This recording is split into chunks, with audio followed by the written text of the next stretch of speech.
Ladies and gentlemen, welcome back to another edition of the Fat Katz Podcast. We're up to 57 episodes now, Cam. Wow. But obviously the boys are back. Co-host Ward Sewell, joined by the big man Cam Taylor. And we have an action-packed episode here for you today. We're obviously, the boys are recording on Thursday because we are coming off an action-packed 3-day weekend. So, with an action-packed 3-day weekend, the boys had to recover a few days. So anyway, some crazy stuff going on in the news, crazy stuff going on in sports. Cam Taylor, so good to see you, my friend. Hey, it's a pleasure to see you as always, man. Coming off of Memorial Day, where else would you rather be than recording or watching the Fat Katz podcast? So, like Ward said, episode 57. A lot of stuff happened this weekend, personally and in sports. Shout out Connor James, man. Connor James's birthday was yesterday. We celebrated last weekend. I got back from the beach on Friday. Ward, on Memorial Day, came in third out of 50 people in his Murph Challenge. Let's go, baby. Ward, I want you to talk about that because that's pretty freaking awesome. Yeah, man. So, if I see my water bottle, I got this. This is a Navy SEAL. This is a water bottle that they give Navy SEALs. But never done it before. It's always been a goal of mine. And my gym was hosting one. So I was like, I'll jump into it. And for anybody that doesn't know, this is based from Michael Murphy. So if anybody has ever seen the movie Lone Survivor, Michael Murphy is the troop head over that SEAL team, over that Navy SEAL team. And anyway, Michael Murphy had a workout called the Murph. And anyway, you run a mile, you do 300 squats, 200 push-ups, 100 pull-ups, and then you finish with a mile.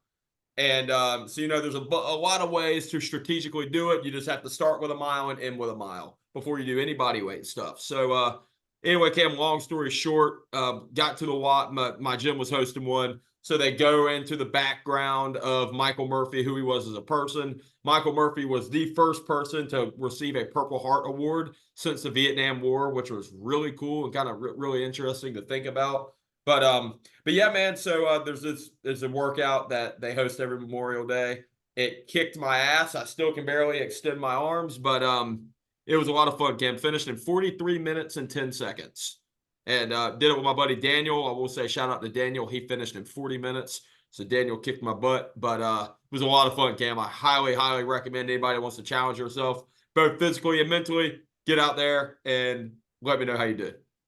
There you go. Challenge from Wade. I'll start training. I'll start training now for next year. There you go.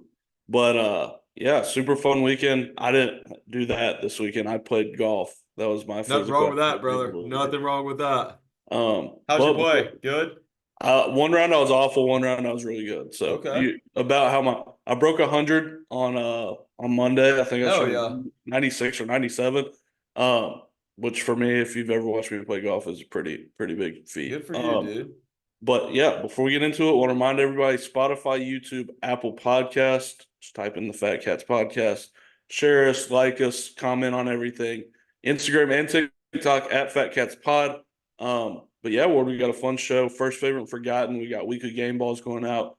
One of my favorite new segments, question of the week. Question of the week, baby. We got NBA stuff, a little bit of MLB, a lot of football. UFC 302 is coming up this weekend. And then we've got a couple new segments that we're going to start throwing in here in the next couple of weeks. And we'll get to that later. But Ward, as we start out, every episode, first favorite forgotten. Episode number goes with the jersey number. So you're the first person to come to mind that wore 57, your favorite player to wear 57, somebody who is forgotten who wore 57.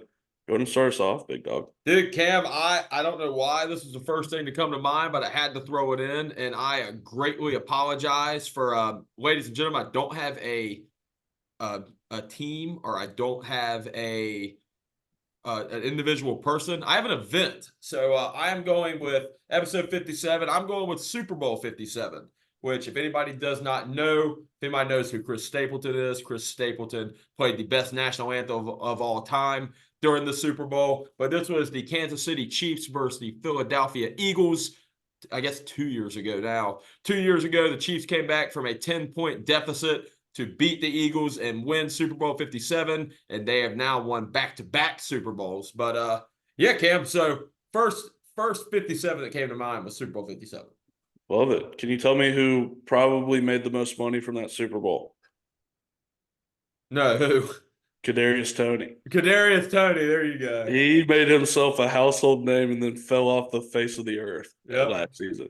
My first number 57 played on the Chiefs team that won a Super Bowl this year. It's Orlando Brown Jr., huge left tackle in the NFL, son of Zeus Brown, which is Orlando Brown, obviously. Went to Oklahoma. Many people remember him for running like a 6'1", 40-yard dash at the combine and still being a first-round pick somehow. But yeah, Orlando Brown Jr. was the first number 57 to come to mind. Is he still playing? I think he plays for the Bengals now. The Bengals. Okay. He was a Cowboy at one point too, wasn't he?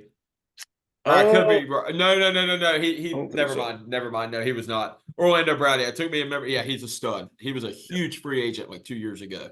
But yeah, next favorite 57, Cam. Probably haven't heard of this guy.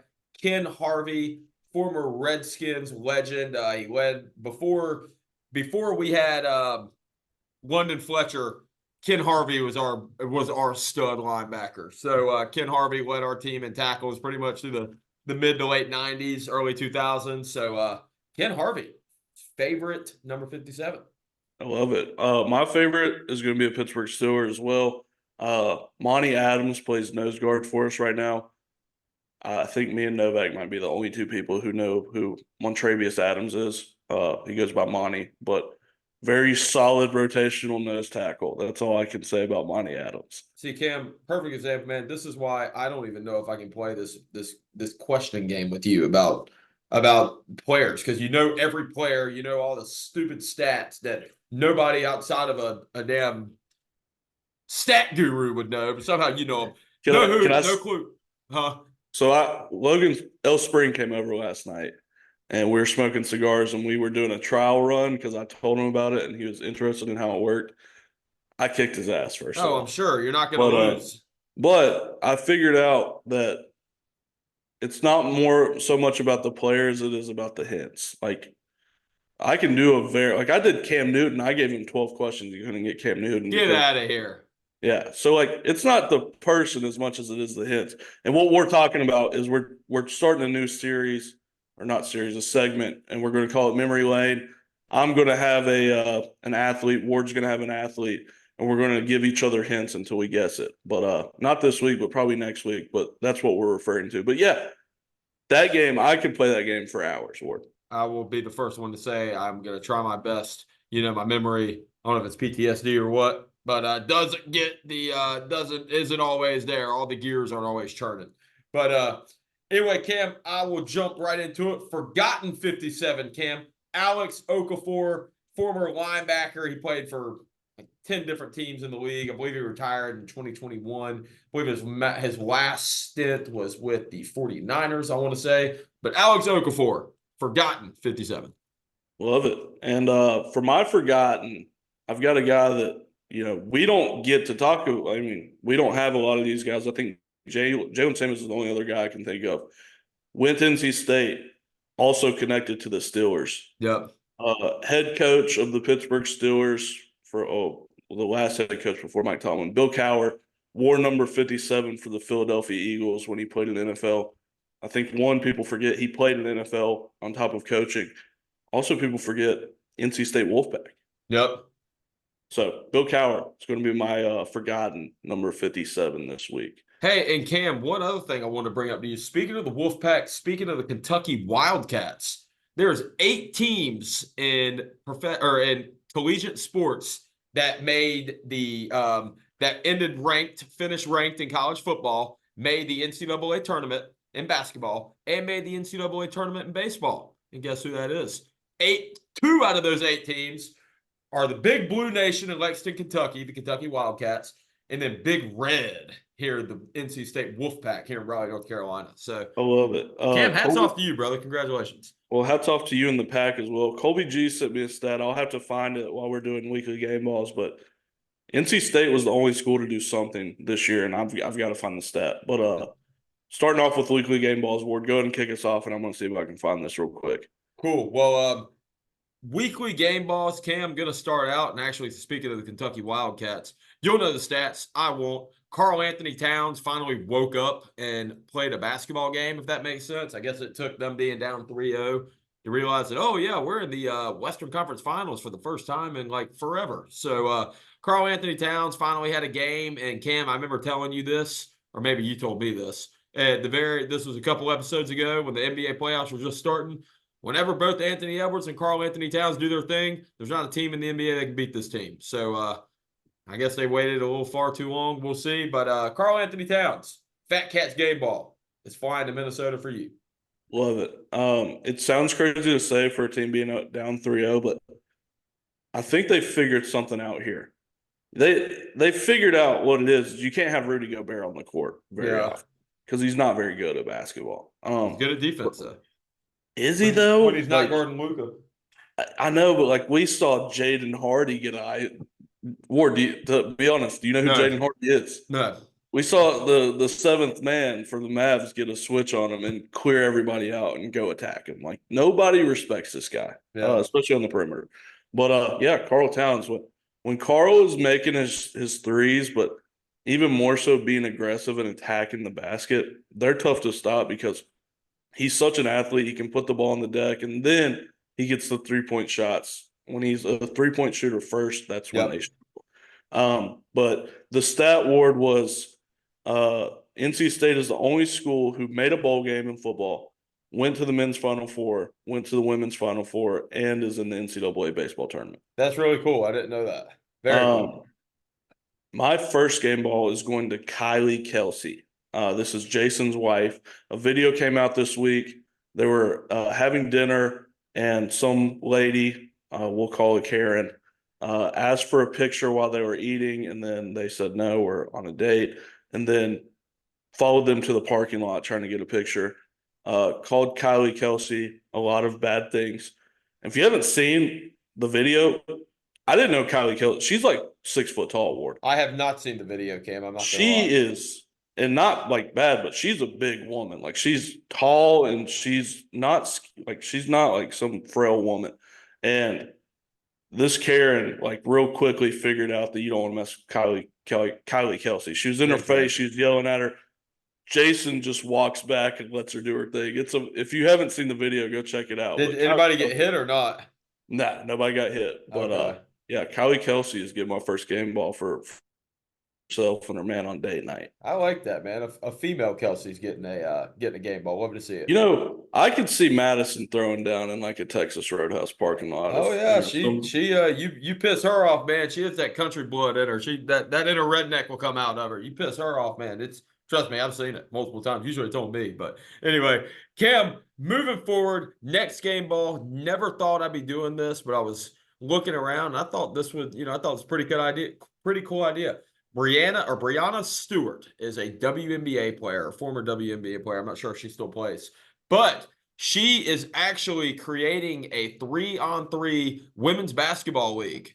And I don't know. I just thought, it's kind of interesting. It's gonna be offense packed, half court.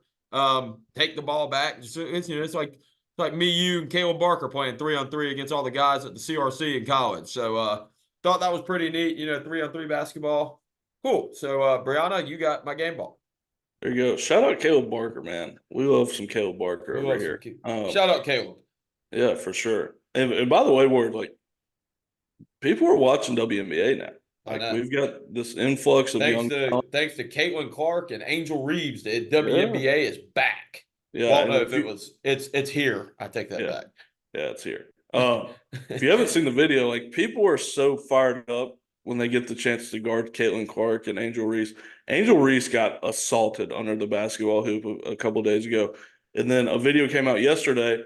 A girl was guarding Caitlin Clark, but that girl was shooting free throws. She made her first free throw, got off the line, and started face guarding Caitlin Clark, not knowing that she had another free throw. Get out of here. Yeah, so people are really going after the youngins coming into the WNBA. Interesting. I've watched a couple games where it's the first time I've ever watched WNBA games, and they're fun. We watched women's college basketball last year, and the WNBA is that level of fun. So shout out to the W, man. Shout out to the dub. But my second weekly game ball is going to a young man by the name of Jordan Faison. This might be one of the most impressive true freshman years in collegiate sports, Ward. So he goes to Notre Dame. He played tight end at Notre Dame this football season. As a true freshman, he racked up 19 receptions, 322 yards, and 4 touchdowns, which was the second most on the Fighting Irish. He was also the Sun Bowl MVP as a true freshman. And then he played lacrosse. He was a top 50 recruit in lacrosse. And then at Notre Dame, he scored 22 goals, had 8 assists. He was 5th on the team in goals and also scored back-to-back goals in a national championship win. So to go across 2 sports and play really well as a true freshman, shout out Jordan Faison. Jordan, hats off to you, my friend. I know you have a teammate that was a former Alabama quarterback, former Notre Dame quarterback. I think he quit playing quarterback, and now he's a lacrosse guy. He just won a national championship with you. So saw that, thought that was interesting. But Cam, really good game ball. Did not think of that at all. And yeah. So how impressive though, like not only to first of all to play as a true freshman at Notre Dame, he was a walk-on at football, by the way. Played 2 sports. And obviously Notre Dame's good in lacrosse because they just won a national championship. So yeah, truly impressive. So shout out Jordan Faison. We'll have to keep our eyes on this guy for the next 3 years. I like it. But cool. Well, Cam, this is obviously our new segment, favorite segment of the week. We're doing this called Question of the Week. So for anybody that wants to clip this, go ahead and start recording now. So Cam, I got a question for you. So obviously me and you, and I think most of America, everybody loves mac and cheese, right? And not everybody, fortunately, has the time, or not. Unfortunately, not everybody has the time to make mac and cheese from scratch. So, we'll go up to Food Line, go up to Harris Teeter, Walmart, and we'll buy some box mac and cheese, Cam. So there's 2 big dog box mac and cheeses that run the market.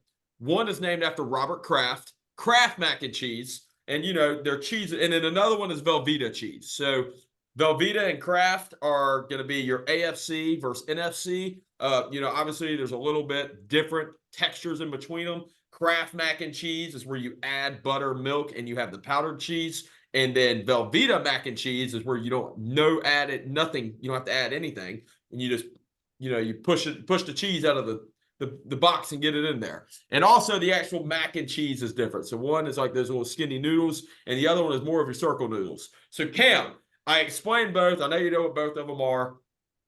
The question of the week is Kraft or Velveeta mac and cheese, and why? Floor is yours. Yeah, man. Ask the fat guy which mac and cheese he likes now. So let me preface this by saying these are 2 different players. One of these guys is like a star player in a major event. Another one is like a good plug and play shortstop. Maybe not, he's not going to put up the numbers, but when you need a reliable glove in the infield and a good bat, you put this guy in. That's Kraft mac and cheese. When you're just need lunch and you're like, man, I would love some mac and cheese, you go Kraft. It's quick, it's easy, and it's good for what it is. Mm-hmm. Velveeta, though, is the star of the show. When you're going, Thanksgiving or like a Super Bowl party or whatever, you're using Velveeta cheese for mac and cheese. And let me just say this, it's also versatile. You can use Velveeta cheese on that. You can use it for buffalo chicken dip. You can use it for all kinds of other stuff. So I'm going Velveeta. For one, it's versatility, but 2, when you're just talking mac and cheese, it's the star of the show. Cam, I like it. But how do you feel? What's your thoughts on it? So Cam, I don't tell you this often, but you are so wrong, my friend. I strongly disagree. So the way I look at Kraft and Velveeta, perfect example. Kraft is like your reliable, I don't want to use a Ram 1500. Kraft is your reliable Ford F-150, okay?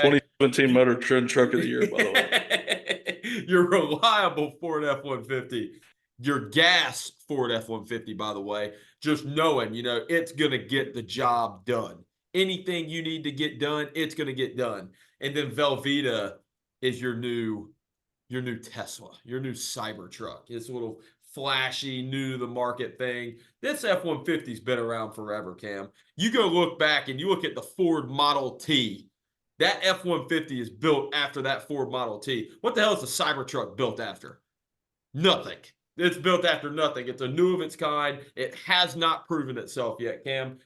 Kraft mac and cheese. One, mac and cheese are those little skinny noodles. When you think of mac and cheese, that's what you think of, not those little seashell looking noodles. Okay. That's one. And two, Kraft mac and cheese is customizable, Cam. For example, you put your powdered cheese, you put your cheese in there, you pour it in, and then you put as much butter, milk, salt, pepper, garlic. You want a little kick, you put a little bit of paprika or cayenne in there. See, Velveeta doesn't give you the option to do that. Velveeta markets itself as all you can eat, all the cheese you want is right there. There's no add-ons. You get to customize your Kraft cheese. That's one. And two, Cam, obviously you're a Velveeta guy. Tell me how much of a pain in the ass it is to get all the cheese out of the Velveeta pocket or the Velveeta cheese packet. It's That's impossible. I'll answer for you. Half the cheese is left in the packet. With Kraft mac and cheese, you never have that problem. So the way I look at it, I'll give Velveeta like a Carolina Mudcats, a good single AA farm league team, and Kraft mac and cheese is your defending World Series champion Texas Rangers. I always said Texas Astros. Texas Rangers, the top of the top. Kraft mac and cheese is your Kansas City Chiefs, and Velveeta is your Butler High School Bulldogs. Cam, thoughts? Yeah, I mean, first of all, the getting the cheese out, that's part of the price you pay when you're the top dog. Like, that's just one of the trade-offs you have to have.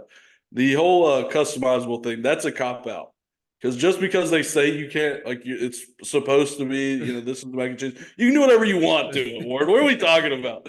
I'll say the best Velveeta is the blocks. When you get the blocks of cheese, you cut them up. But also, does Robert Kraft have something on you? Were you getting massages with Robert Kraft a few years ago? Me and old Robbie Rob were not getting massages together on his bed. I grew up on Kraft mac and cheese, but you think of high school football, usually you think of summer workouts. Summer workouts weren't very fun, Cam. And I remember going to Food Line right beside my house. Me and my dad would go in there and we would get a box of Kraft mac and cheese and we get a rotisserie chicken.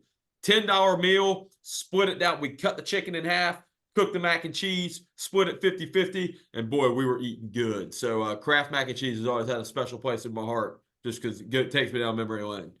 Hey, I get it, man. Memories are important, but that doesn't relate to quality of food. So, but I want to hear everybody. I want everybody to let me know what you think. Let me know why Kraft mac and cheese is so much better than Velveeta, and we can be friends. So, but hey, that was fun. I like that we're including this. It gets us off sports, but like you guys just saw, we took a non-sports argument and made it a sports argument. We used analogies and all that. So I love that. Again, let us know, Kraft or Velveeta. You guys are going to be the final decider here. And maybe it's been too long since I've had Kraft mac and cheese.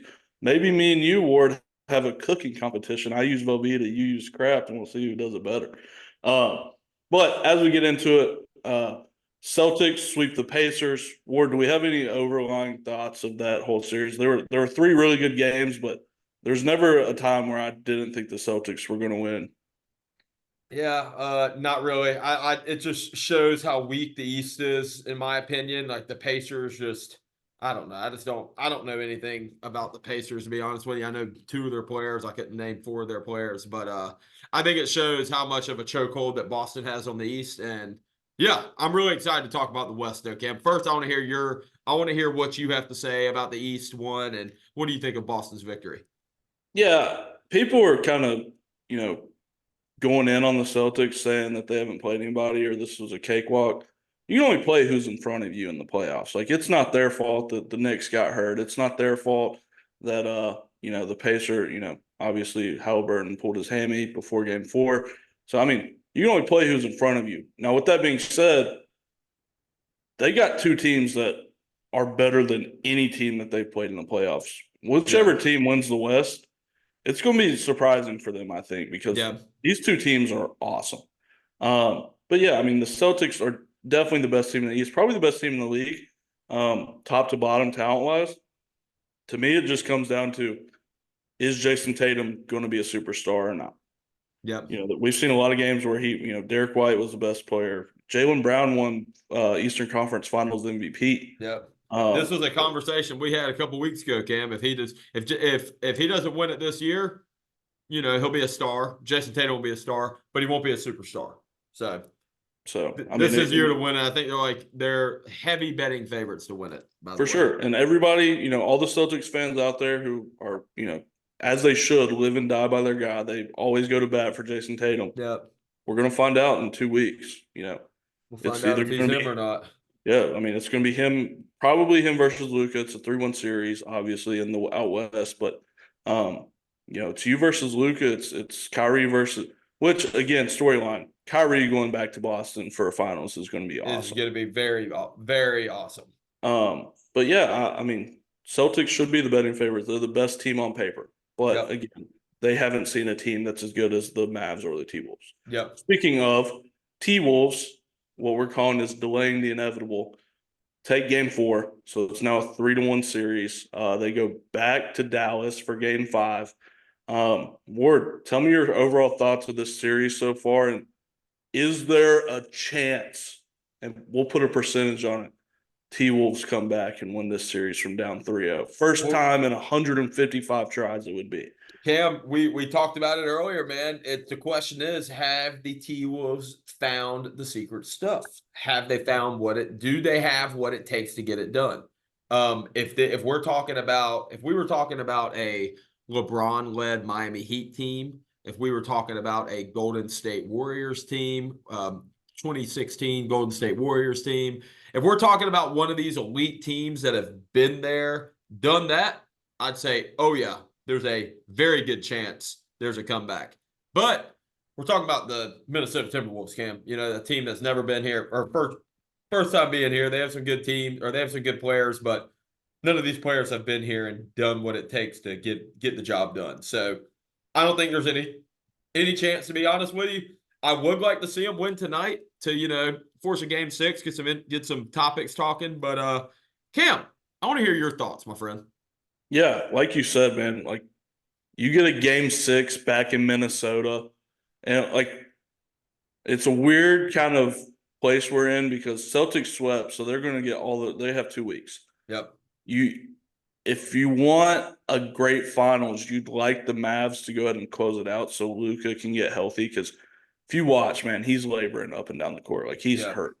Yeah. So you'd like to give him as much time. But if you're just a basketball fan, this game getting to 6 or 7, hell yeah, the storyline of, these guys were down 3-0 and they figured something out would be awesome.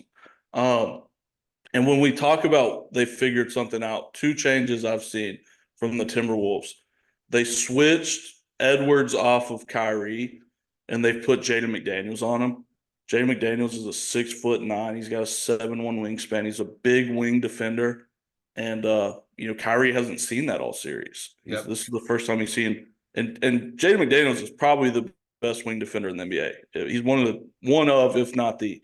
So that adjustment, and also, I mean, you hate to say it because he won Defensive Player of the Year, but the less Rudy Gobert plays, it feels like the better the Minnesota Timberwolves are. Yep. You got to keep Karl-Anthony Towns out of foul trouble. He fouled out yesterday or 2 days ago, but he's being aggressive on the offensive end. That's another thing. He's not just settling for threes. He's going to work in the post. He's shot fake at the 3-point line, putting the ball in the deck, getting to the rack. So those are the 3 big adjustments. Jay McDaniels on Kyrie, which Kyrie is such a great basketball player. He's not the Kyrie stopper. We're not going to say that, but throwing different looks at guys like that and getting them out of rhythm helps a lot. Cat being aggressive has to be number 1 though, because Cat, they live and die by Cat. Anthony Edwards is awesome. Mm-hmm. All the attention is always on Anthony Edwards. Cat has to be the best Robin that he can be. He has to be the guy that goes and gets 25 and 12. And then again, you need more Naz Reid on the court than Rudy Gobert, because Naz Reid can stretch the court and Karl Towns can then work in the paint when Naz Reid is in the game, opposed to when Rudy Gobert is in the game. I hope all our listeners right now listen to this man spit. Listen to Coach Taylor. This guy knows the game of basketball. He knows what the Timberwolves need to strategically get the job done. Cam, I love the breakdown. That sounds incredible. And I hope your theory comes to it because I want to see, I want to see something come. I want to see something brew here. We want to see good basketball. Exactly. So I hope I your give, theory comes. I hope they take your theory to thought. yeah, and I want to give one more shout out, man. Slow mo, Kyle Anderson. If you look at the box score, you probably don't see it, but if you watch the games, Kyle Anderson has been huge in the series. The reason that all these games are close when they get to the final 6 minutes is because Kyle Anderson is kind of keeping the Timberwolves afloat for long periods of time. Yep. Another huge thing in this series, and I don't know if he'll be back, but Derek Lively didn't play last game. And when Gafford and Lively can each play 24, 25 minutes a game and just play as hard as they can for 3 or 4 minute stretches, that team is so different. So that's another storyline to watch is can Lively get back in the rotation with Karl Anthony Towns gave him a flying knee to the back of the head in game 3. Yep. So, but yeah. Are we cheering for 7 Ward, or do we want to get out of here so we can get the best finals matchup? That's a $1 million question, Cam. I mean, obviously, I'm pulling for good basketball, so I'm going to be pulling for 7. But if it's going to be, like, say they win Game 5, or say the Timberwolves win Game 5, say the Timberwolves going to win Game 6, 3-3 going into 7, and then all of a sudden Dallas comes out and sparks Minnesota by 30 points. I'm like, dude, this is a freaking waste of time. So. Yeah. Depending on what we're going to get, I'm obviously always going to pull for good basketball, but want to hear your thoughts because I know you're more of the NBA guy than me.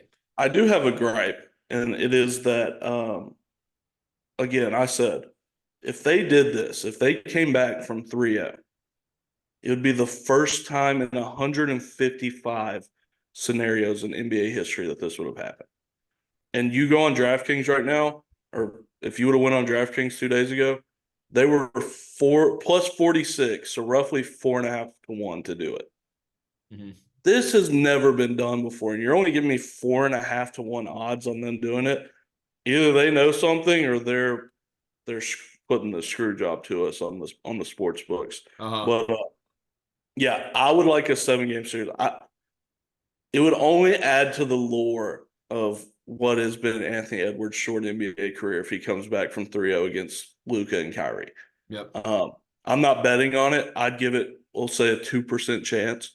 There's a world where they go back to Dallas tonight and Dallas wins by 25 points. Yep.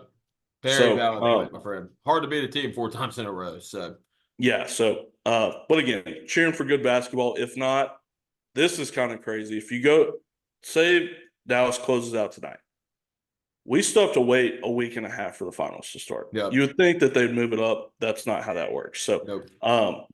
Super excited for the game tonight. And then we also have a retirement award. First time I've seen this. Very well-known umpire Angel Hernandez is retiring from baseball. He's well known as the worst umpire in MLB history. Yeah. It's the middle of the season, Ward. Mm-hmm. What are we doing? How do you retire in the middle of the season? Obviously, if this guy, so I didn't know who he was. I don't follow MLB baseball as hard as I should, but obviously this guy, is very well disliked around the league, he is very disliked around the league. He hasn't umped the World Series since like 2015, which is something insane. But if he has always been this bad, why do they keep him around this long? Is there like an umpire shortage or something in Major League Baseball? But yeah, middle of the season, very curious about that as well, Cam. Not sure what's going on. Yeah, I don't know. It's very obvious that like he put out like a statement and he's trying to make it to where like it was his decision or whatever. Yeah.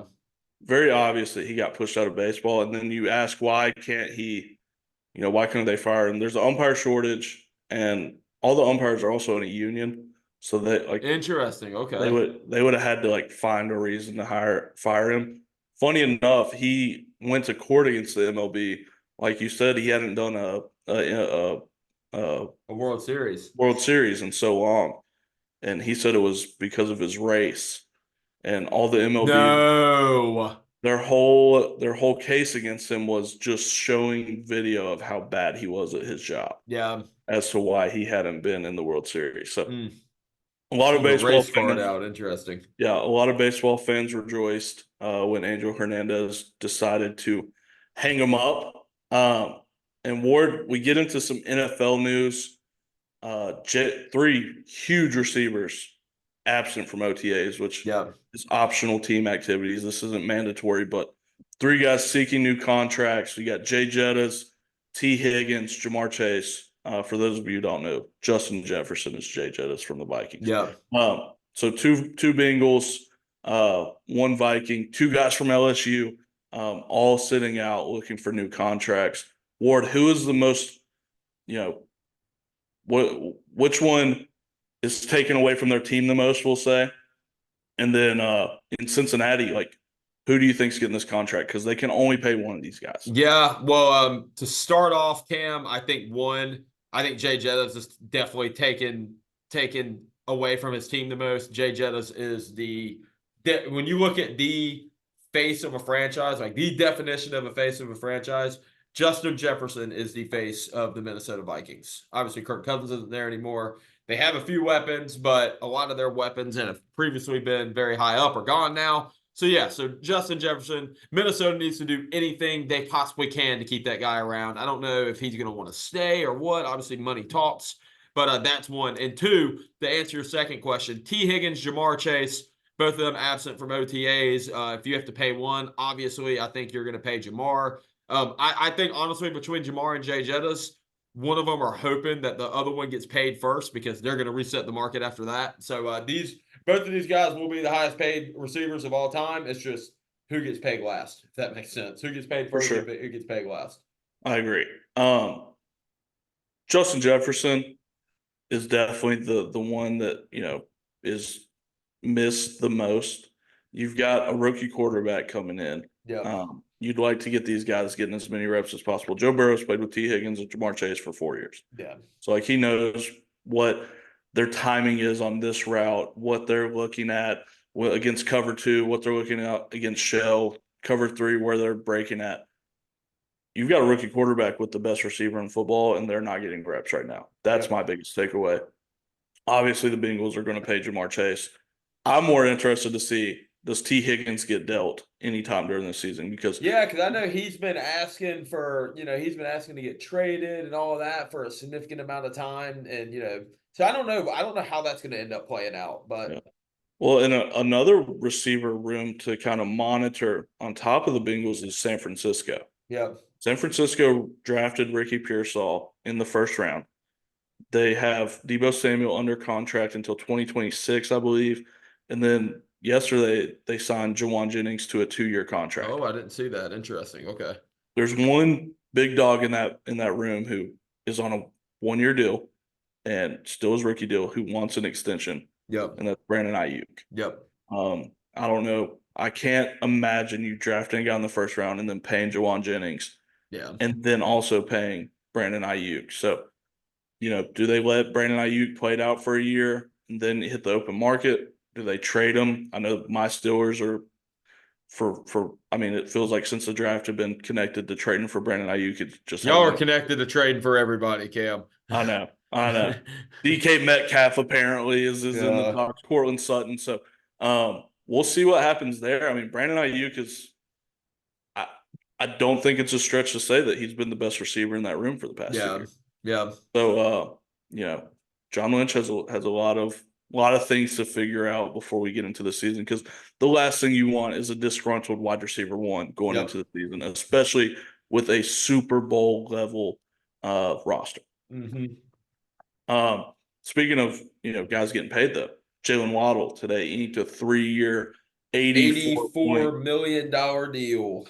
Yeah, so the fastest receiver room in football. Yep. Stays fast. Imagine this, Cam. You're paying your number 2 over almost $30 million a year.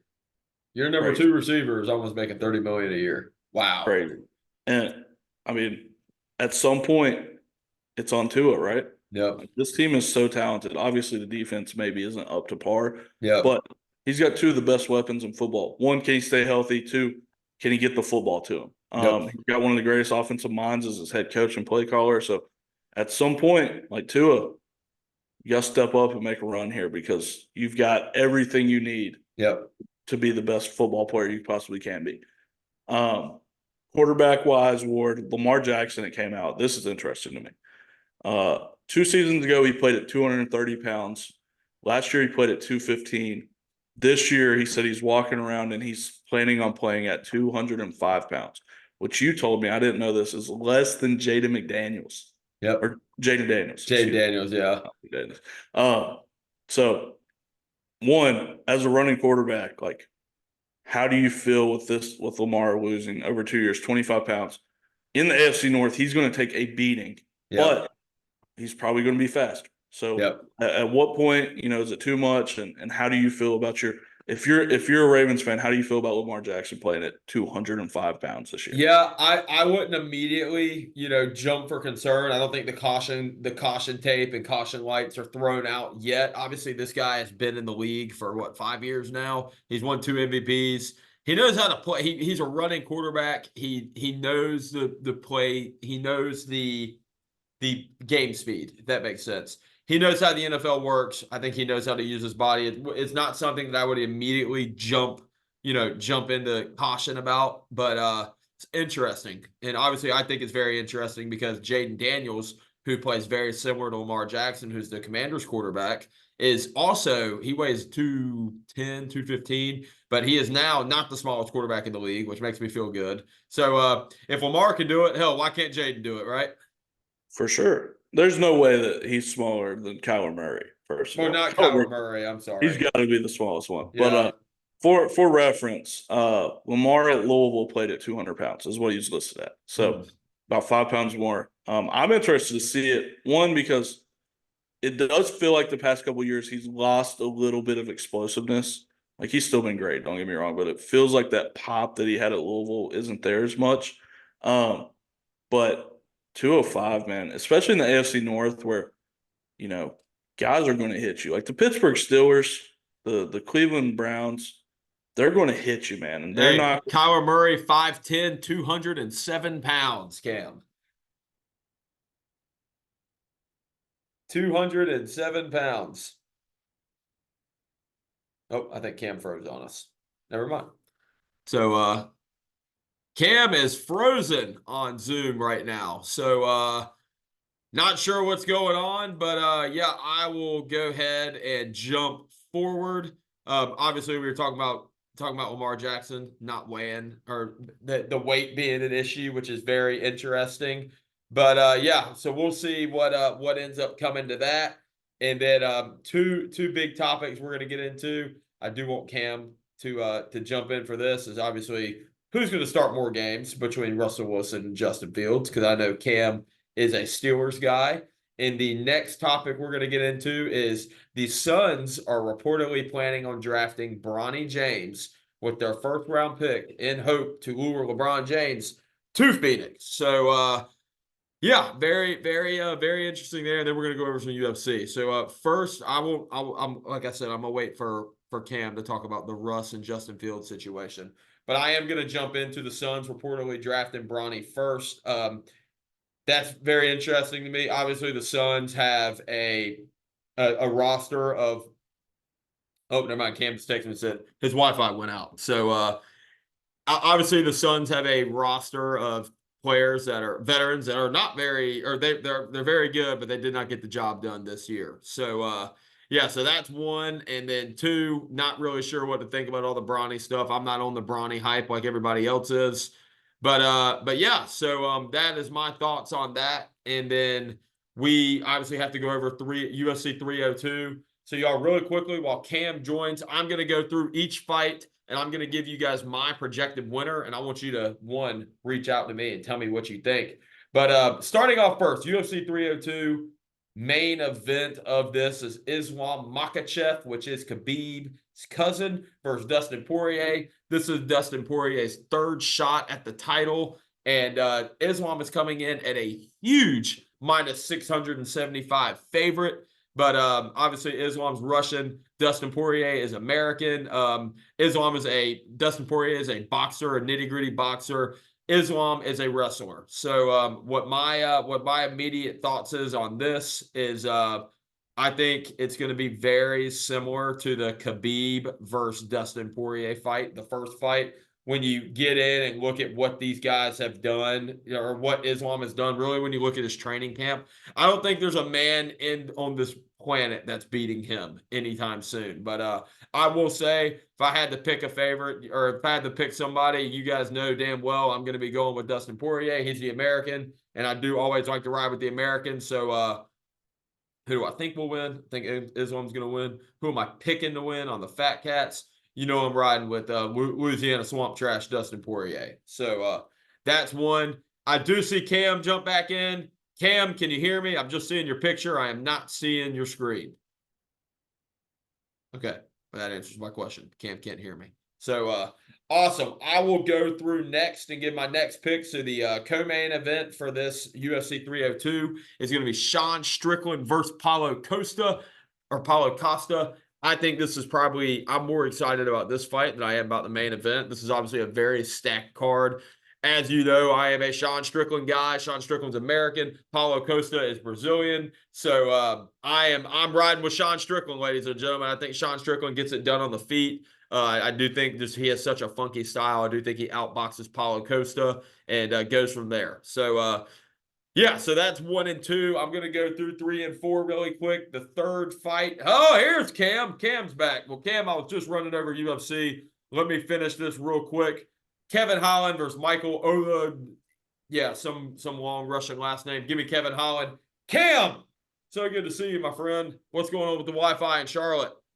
Dude, I don't know. Why do we pay for Spectrum, bro? This is like the second time today it's gone out. Has anybody in the history of man had worse Wi-Fi luck than me on this podcast? Last 2 episodes, man. Not looking good, Cam. I know. So we're doing UFC 302 now? Yeah, so I ran through I was going to let you run through real quick.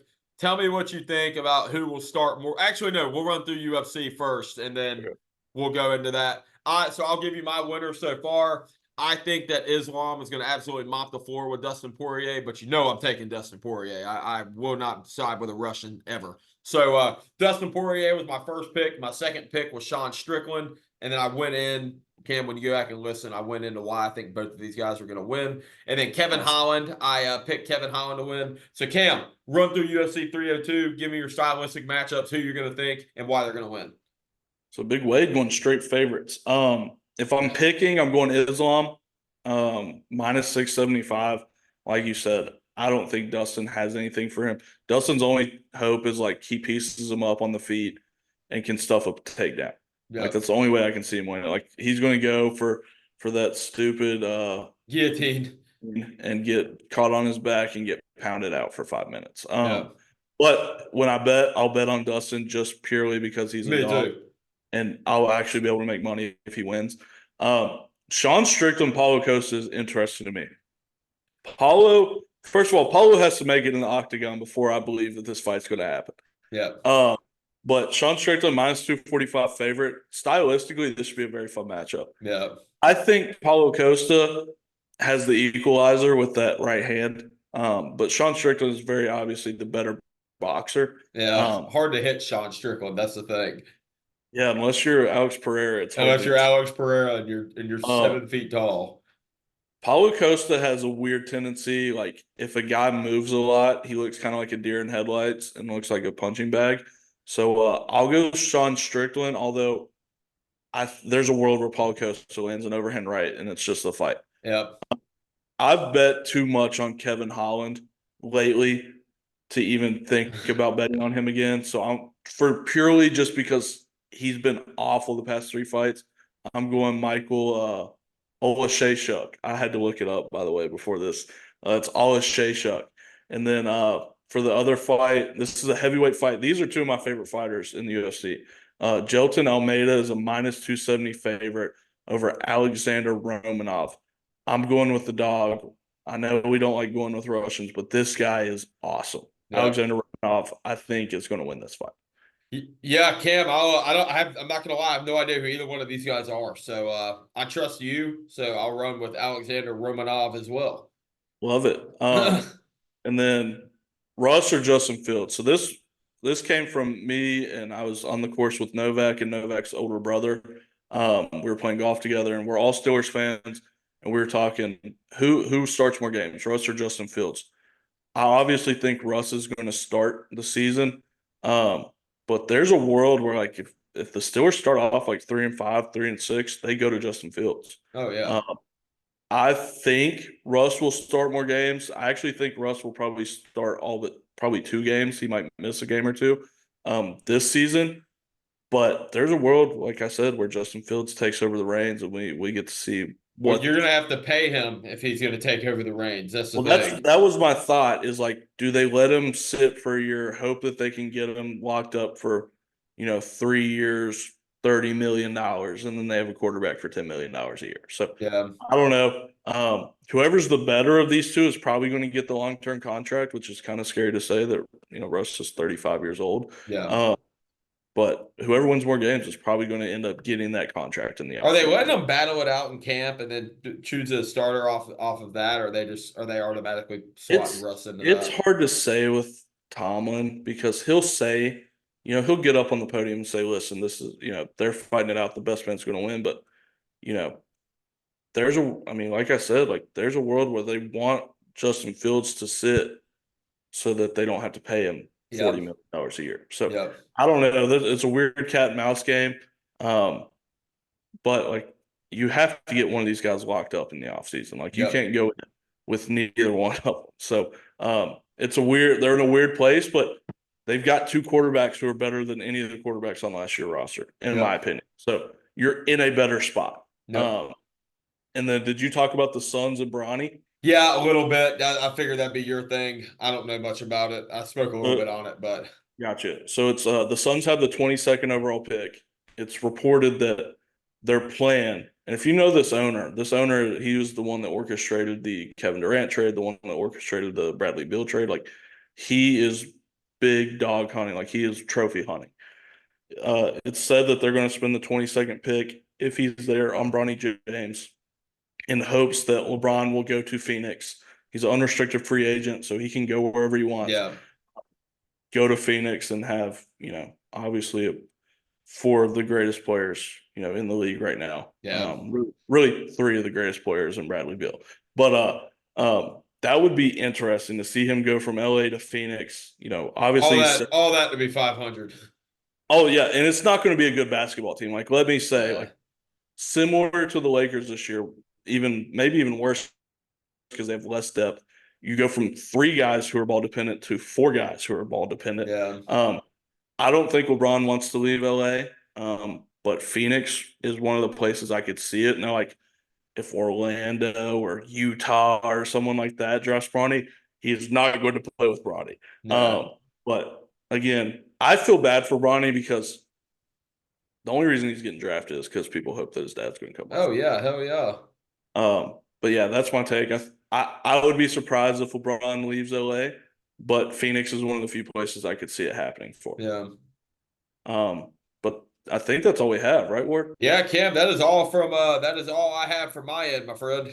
Gotcha. Well, I apologize to everybody for the Wi-Fi again. I mean, No it feels worries, like Cam. every Hey, no episode. worries, man. No worries. I Um, figured when you froze, I thought it was me for a second, and I was like, I thought I said something, and you were just staring at me. I was like, what, did I say anything bad? And then you didn't move, and I was like, okay.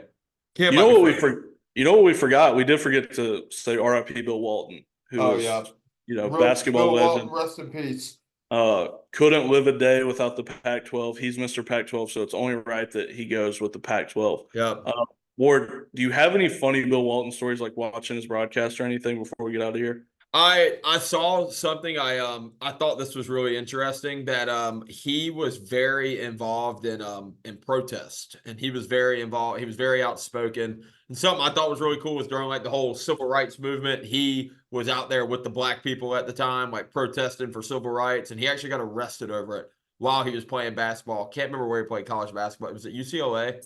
UCLA. Yeah, Yeah. while he was at UCLA, he got arrested, and I don't know. It was just cool to see a 7'5" black or white guy just going, out there protesting. I thought that was kind of interesting. So Yeah, Bill Walton. You hope he wrote a book or somebody writes a book for him because he's lived a life. My favorite, like he was a broadcaster towards the end, and one of my favorite stories, and then we'll get out of here, is he's watched. I think it was Oregon and Washington, Pac-12 after dark. I was watching it with Novak and his older brother, and he looks at his play-by-play guy, or his play-by-play guy looks at him. A guy just dunked a basketball, and he goes, "Man, that guy has some God-given jumping ability." uh-huh. Bill Walton looks at his play-by-play guy and goes, "By the way, do you believe in God?" On live broadcast on ESPN, his play-by-play guy goes, "Bill, we can't talk about that right now." And Bill goes, "Well, why can't we talk about it? We can talk about anything. They're not going to take us off the air. Do you believe in God?" And for 2 minutes, he's pressing this guy about if he believes in God or not on ESPN. So just That's crazy funny. stuff like I that. didn't know that. They were doing a preseason tournament in St. Louis, and he went on a 5-minute tangent about bridges, how they build bridges, and how the Arc is the most powerful bridge in the world. He was a weird guy. If you watch Part of My Take, they did an interview with him. They put it out a couple of days ago. It was awesome. But RIP to a legend, one of the best basketball players of all Bridges, time. that's cool. And then you had to be in a certain mood to listen to a broadcast with Bill Walton on it, but when you did, he never disappointed. So RIP to a legend. Rest in peace, Mr. Bill. That was episode 57 of the Fat Katz Podcast. Want to remind you guys, Spotify, YouTube, Apple Podcasts, please comment, on the Kraft Velveeta thing, comment. Let us know who your first favorite forgotten is. We appreciate you guys. Instagram and TikTok at Fat Katz Pod. Ward, pleasure as always, my friend. Pleasure as always, my friend Cam. Have a good one. I am out to the beach after today, so I probably won't hear from you or talk to you until Sunday. So you have an amazing. Actually, I'll call you Saturday night during the fights.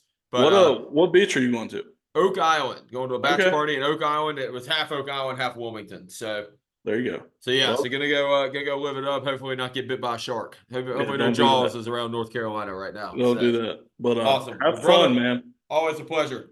Peace. Peace.